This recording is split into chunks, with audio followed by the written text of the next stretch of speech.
कभी ना कभी बिच्छू सांप काट लेता है। बिच्छू सांप काट लेते हैं हाँ, तो बच जाते हैं। मुझे कुछ नहीं होता, मैं तो बिस्मिल्लाह पढ़ के खाली लाभ लगा देता हूँ, आज तक मुझे कुछ नहीं हुआ। तो उसका तो जहर होता है बिच्छू सांप, जाहिर सी बात है। बेटा मैं आपको बात बताऊँ, वो आपका आपका नजर आती है, हमें नजर आता है साया। साया नजर आता है साया किस टाइम? मतलब एक दरख्त से दूसरे दरख्त पे हम जब बाहर से आ रहे हैं, हमारे आगे आगे चलेगा, पीछे हसल महसूस होता हसल बसा महसूस हो कराते हैं कि हमें।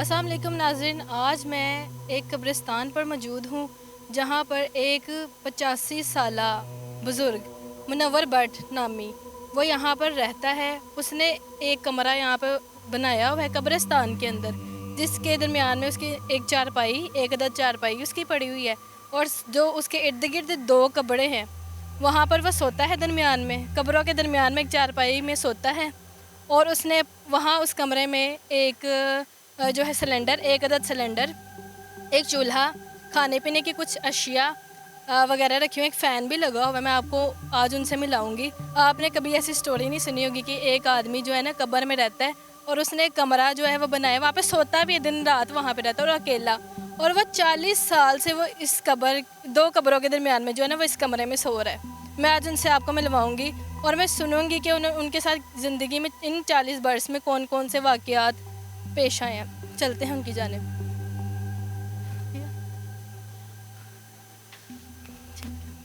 अस्सलाम वालेकुम। बेटा अल्लाह तंदुरुस्ती दे दे बेटा।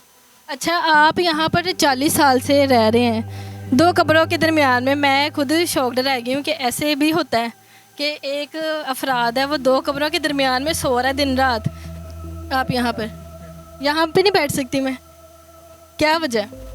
बस बेटा एक है ना, हमें बैठते ही बता दिया कोई वजह है। बेटियों बहनों से ज़्यादा मोहब्बत है, ज़्यादा इज्जत एहतराम करते हैं, इसके उस एहतराम के लिए ताकि नजरों में हया रहे कि ये मेरी बहू बेटी है, इसलिए बेटियों से थोड़ा सा।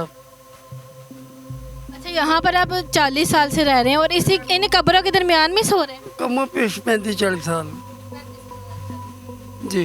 आपकी उम्र 85 साल है मेरी उम्र बेटा 80 से ज़्यादा है, 50 के करीब है। और डर नहीं कभी लगता कि दो कब्रों के दरमियान में सोते हैं आप? बेटा अब तो डर हमसे दूर भागता है, हमें डर क्या लगेगा? जैसे को छत देखो ऊपर गिरने वाला है, और ये कभी भी गिर सकता है, जलजिला हो, आंधी हो, बारिश हो, तूफान हो, आप यहीं पे रहते हैं? डर तो है ना, मगर मैं यही रहता, मैं ना डर रहा हूँ ना भागा हूँ। अच्छा, आपके घर वाले कहाँ पे हैं सारे? आप यहाँ पे अकेले रहते हैं? बेटा मेरे घर वाले सब कुछ हैं, माँ बाप बहन भाई मर गए हैं, 2 बहनें जिंदा हैं, मगर मैं बहुत कम जाता हूँ, कभी 6 महीने साल बाद एक आधी बार चक्कर लगा लिया, बच्चों के सिर पे हाथ फेरा और वापस, मैंने कहीं जाकर ठहरता। अच्छा, ये आपने साइड पे जो रखी हुई हैं ये शीशियाँ किस चीज़ की हैं? ये सारी शीशियाँ जो नाज़रीन रखी हुई हैं, ये तेल है, क्या है, दवाई है कोई? ये मरहम कुछ लग रहा है मुझे, ये इसका क्या राज है? बेटा मैं तकरीबन 35-40 साल से ना दर्द गुर्दा, लकोरिया, बवासीर, ये फीस बिल्ला बना के दे रहा हूँ, किसी से कोई पाई पैसे नहीं लेता, दूर दूर से दुनिया आती है। वो शीशी में जो पड़ी है वो क्या है, ग्रीन कलर का बोतल के अंदर, ये क्या है? कैमरामैन ये दिखाएं। पकड़ लो, देख देख लो। इस बोतल में, मतलब इस बोतल में क्या है मुझे बताएं ज़रा। गाय का पित्ता है। इसमें क्या है? गाय का पित्ता। गाय का पित्ता। तो इससे क्या होगा? गाय के पित्ते से दवा बनती है दर्द गुर्दे की। शर्तिया इलाज है मतलब? बेटा मैं सर डॉक्टरों के पास जाते हो तो आप ना पैसे भी लेते हो, सब कुछ टाइम ज़ाया करते हो। मैं कहता किसी को गुर्दा में दर्द छोड़ के पत्थरी है, पत्थर है, जिसको डॉक्टर जवाब दे, मेरे पास है सिर्फ 2 पुड़ियाँ दूंगा, तीसरी नहीं। और अल्हम्दुलिल्लाह वो ज़िंदगी भर दवाएँ देगा, ये नहीं कहेगा मुझे पत्थरी नहीं निकली या मेरे दर्द रह गया या मुझे पीप आती है या खून होता है। अल्हम्दुलिल्लाह। और कौन कौन सी दवाइयाँ आप देते हैं बवासीर की, इसके अलावा? इसके अलावा लकोरिया की, पर बेटा वो ये बहुत है। बहुत सारी हैं। तो आपका कहना है कि आपके बकौल जो है वो ये 2 पूरियाँ खाएंगे और उनका जो इलाज हो जाएगा? क्या? 2 पूरियाँ खाने से ही सब कुछ वो बीमारी जड़ से ख़त्म हो जाएगी? मैं जितनी दवा देता हूँ सिर्फ सबकी 2 ही पुड़ियाँ देते हैं, तीसरी देता ही नहीं, उसके बाद जरूरत ही नहीं पड़ती। दोबारा किसी बहाने से आएगा, मैंने कहा बेटा मेरे पास नहीं है, क्यों नहीं है, मैंने कौन से पैसे लिए? वो लालची के लिए लेके जाते हैं कि आराम आ गया और खा लो। वो खुदा पे शक नहीं रखते कि जो जिसने मुझे आराम दिया है मेरे लिए ये काफ़ी है। अच्छा, ये आपकी उंगलियों में इतने जख्म वगैरह नज़र आ रहे हैं मुझे, ये क्या हुआ है? और आप फिर भी काम करते हैं? बेटा ये हुआ क्या? बेटा मैं लड़कों को बुला के ना खुदाई कराता हूँ, चुनाई इसकी मैं आप लगाता हूँ, बाकी काम मैं खुद करता हूँ। वापसी पे मिट्टी उन पर डलवाता हूँ। मतलब आप गोरकन भी हैं यहाँ कब्रिस्तान? हम यहाँ मैं तकरीबन 30-35 साल से यहाँ गोरखन हूँ, अल्हम्दुलिल्लाह। अच्छा, ये आपके पाँव में जो निशानात थे किसी काटने के, ये किस चीज़ के काटने? बेटा बहुत दफ़ा कोई ना कोई चोट लग जाती है, कभी ना कभी बिच्छू सांप काट लेता है। बिच्छू सांप काट लेते हैं? हाँ, तो बच जाते हैं? मुझे कुछ नहीं होता, मैं तो बिस्मिल्लाह पढ़ के खाली लाभ लगा देता हूँ, आज तक मुझे कुछ नहीं हुआ। तो उसका तो जहर होता है, बिच्छू सांप, जाहिर सी बात है। बेटा मैं एक आपको बात बताऊँ, आप सिर्फ एक ही दिन सिर्फ बिस्मिल्लाह रहमान रहीम की तस्बीह करके रात सोने से पहले पढ़ के सो जाओ। 21 दिन के बाद आपके पास ना कोई बिच्छू आएगा, ना कोई सांप आएगा, ना कोई और चीज़ आएगी। और आप जिस चीज़ में नज़र डालेंगे अल्हम्दुलिल्लाह इस अल्लाह की कलाम इतनी बरकत है कि आपको उसको 10 साल पिछला बीता हुआ वक्त और आने वाला वो नज़र आ जाएगा। जी, तो नाज़रीन, मुनव्वर बट साहब जो हैं वो इस कमरे के अंदर 40 बरस से रह रहे हैं। खाना पीना, सोना, उठना, बैठना सब कुछ यहाँ पे, और उनके बकौल नमाज भी जो है वो कब्रों के ऊपर भी पढ़ते हैं। इनसे पूछते हैं कि क्या ये सच है, इसमें कितनी सदाकत है। जी मुझे बताएं, जो आप नमाज पढ़ते हैं वो कब्रों के ऊपर पढ़ते हैं, अंदर कमरे में पढ़ते हैं? कभी कमरे में टाइम मिला कमरे में पढ़ ली, बाहर टाइम मिला बाहर पढ़ ली। मेरे साथ मस्जिद है, जनाब का है, मैं वहाँ नहीं जाकर पढ़ता। क्यों, वहाँ क्यों नहीं जाते? बस मेरा अकीदा नहीं मानता। क्यों, मस्जिदों में क्यों अकीदा नहीं? मस्जिद सब, ये कब्रिस्तान की जगह लगा लो, मस्जिद कोई चीज़ लगा लो, सब अल्लाह की है। जगह पा करके किसी जगह नमाज पढ़ो तो नमाज होती है। जिस मस्जिद की जगह जहाँ इमामत होती है, 5 जमातें होती हैं, वह जुम्मा फर्ज हो जाता है। यहाँ जुम्मा नहीं होता, बाकी 5 जमातें होती हैं। 5 टाइम अगर 5 जमात नमाज होती है तो जुम्मा नहीं पढ़ाते? जुम्मा नहीं पढ़ाते। ये तो फिर गलत है। ये शरई तौर पे मेरे लिए जायज़ नहीं है। दूसरी बात कि जिस जगह इमामत होती हो वो जगह ख़रीद के वक्फ न की जाए महकमा औक़ाफ़ के नाम, शरई तौर पे मेरे लिए जायज़ नहीं है।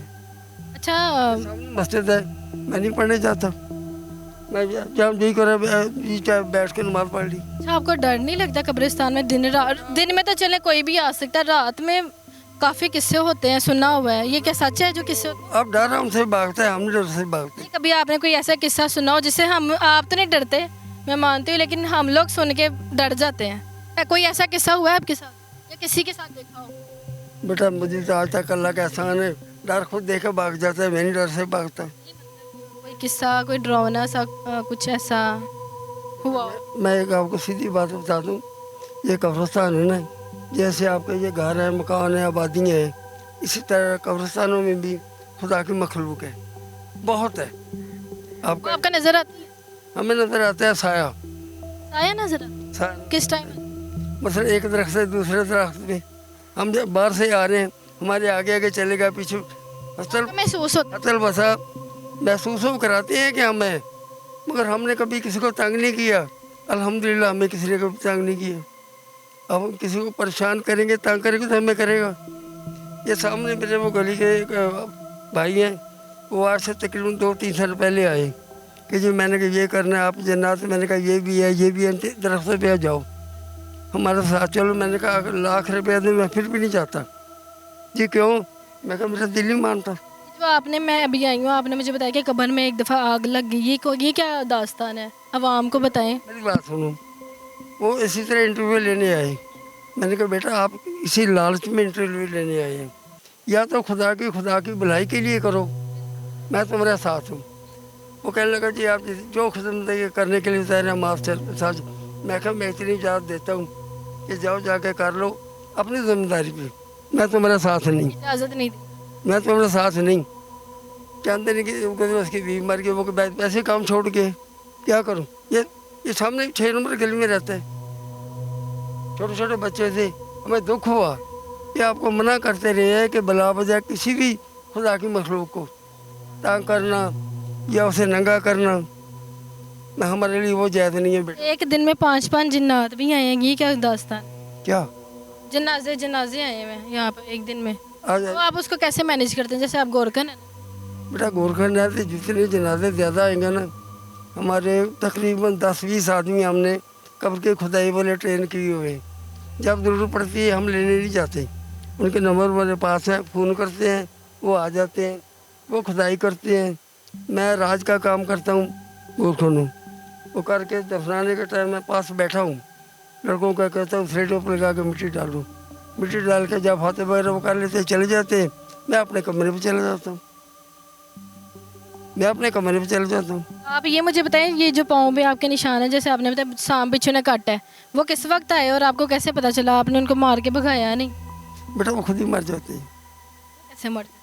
वैसे मरते हैं जब काट के जाएगा उनसे ज़्यादा ज़हर मुझ में है, वो थोड़ा दूर जाएगा, सुबह शाम देखूंगा वो मरा पड़ेगा, कीड़े चढ़े होंगे। आपके बगौल आप में जहर है, वो मर जाते हैं आपके जहर से मर जाते आपके ज़हर मर जाते हैं। हैं? और खाते हैं? और दूसरा करता हूँ, मैं खाता हूँ, वो बताता हूँ ना, मैंने बिस्मिल्लाह का वजीफा किया है। जब कोई सांप बिच्छू या कोई चीज़ काटती है ना, मैं बिस्मिल्लाह पढ़ के लाभ लगा देता हूँ, अल्हम्दुलिल्लाह मुझे कुछ नहीं होता। आजकल हमारा ईमान कमज़ोर हो गया है, हमारा खुदा की कलाम पे यकीन नहीं रह गया। तबीयत आगे बोलो जो फ्राडी हैं 20-20 अस्सीमेंट डाल रखेंगे, यहाँ 5-5 7-7 जो कि आप कह रहे हैं पीर सारे बाबे वो जाली हैं। मैं वही बता रहा हूँ ना, 5-5 7-7 धागे बांध रखे हैं, कड़े डाल रखे हैं, ये सिर्फ रंगबाजी है, लोगों को दिखाने के लिए कि मैं बहुत बड़ा पतली वाली अल्लाह हूँ। मगर हकीकत ये है उन लोगों ने अच्छे लोगों को नाम को बदनाम किया। अगर तुम्हारे कुछ अंदर है ना तो तुम मुझसे के लिए कलाम पढ़ो, अगर तुम्हारे अंदर वाली शफा दी तो उसे शफा हो जाएगी, समझाइए। मैं आपको आज एक ज़िंदगी के नई दास्तान बता देता हूँ, वो ये कि शुगर लोग कहते हैं लाल मर रहे। मेरा एलानिया चैलेंज है, मेरा एलानिया चैलेंज है, गुर्दा पथरी लकोरिया वगैरह की दवा तो फ्री देता हूँ ना। शुगर वाला कोई मरीज आ जाता है, मैं उसे कहता हूँ मेरे कहीं पे एक 3 तस्बीह कर लो, 3 तस्बीह करके पानी में फूंक मार के ये दुआ करो कि या अल्लाह इस पानी को आब शफा शुक्र बना दे। 18 दिन पानी पियो, 18 दिन के बाद 3 दिन में बोतल ख़त्म कर दो। ये वजीफा है? ये वजीफा है, यानी 18 दिन जितना पानी पियो उतना डाल दो, 2 बार 4 बार जितना तुम्हारा जी चाहे पियो। ये तुम्हें आज तक ना दे किसी ने बताया होगा ना बताएगा, उन लोगों ने कारोबार बना रखे हैं कि आए खुद ही भूख मार के दी, हुई पढ़ के दिया, पैसे बटोर लिए। वो तो फितना है। ना तो हम लेते हैं ना हम ये शौक़ है, हमें सिर्फ अपनी मेहनत पे शौक़ है और अल्लाह पे भरोसा है। यानी आप 313 दफ़ा सूरत अल्हम्दुलिल्लाह, सूरत फातिहा ये पढ़ के अव्वल आखिर दरूद पढ़ के पानी का 5 किलो वाला जो पैकेट है उसे 3 दफ़ा फूंक मार दो, फूंक मार के 18 दिन सुबह दोपहर शाम 1 गिलास पियो, आधा पियो, 2 घूंट पियो, वो आपकी मर्ज़ी है। 18 दिन आप उस बोतल का पानी पिएंगे, 18 दिन के बाद नया पानी नहीं डालेंगे, 3 दिन में पानी ख़त्म कर देंगे। आप पेंसिल लगाते हैं, आप गोलियाँ खाते हैं, आप कुछ भी करते हैं, अल्हम्दुलिल्लाह छूट जाएगी। जी तो नाज़रीन, आज हमने मुनव्वर बट से जो मुलाकात की, जो कि 2 कब्रों के दरमियान में इस कमरे में रहते हैं, इनकी चारपाई दरमियान में पड़ी हुई है, खाना पीना उठना बैठना नमाज वगैरह, आंधी हो बारिश हो तूफ़ान हो कुछ भी हो वो यहीं पे रहते हैं, उनको और कोई घर नहीं है इसके सिवा। मैंने आज आपसे उनको मिलाया और उन्होंने बहुत ही ज़्यादा वाक़यात शाम का वाक़या बयान किया और वो बताते हैं कि मैं जड़ी बूटियाँ देता हूँ लोगों को इलाज के लिए, 2 पूड़ियाँ खाएंगे कि मतलब उसका इलाज ही शर्तिया, वो खुद इस बात की तस्दीक करते हैं। मैंने उनसे मिलाया। नेक्स्ट जो वीडियो है हम उसके ज़रिए आप तक पहुँचेंगे। मिलते हैं नई वीडियो के साथ, तब तक के लिए अल्लाह निगहबान।